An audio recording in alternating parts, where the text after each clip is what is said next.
Elle n'a pas changé et c'est peut-être ça le secret de Monpazier.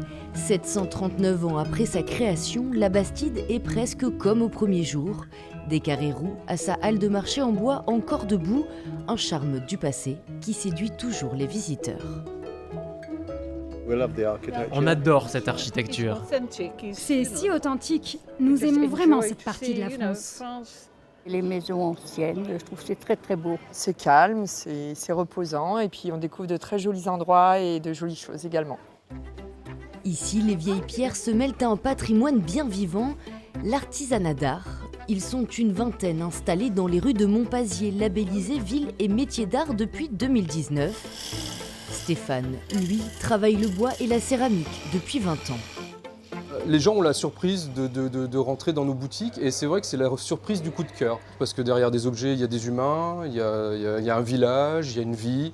Et du coup, c'est ramener aussi quelque chose de très humain chez soi quand on achète un objet chez un artisan. Les Bastides, fleurons touristiques et lieux très prisés des réalisateurs.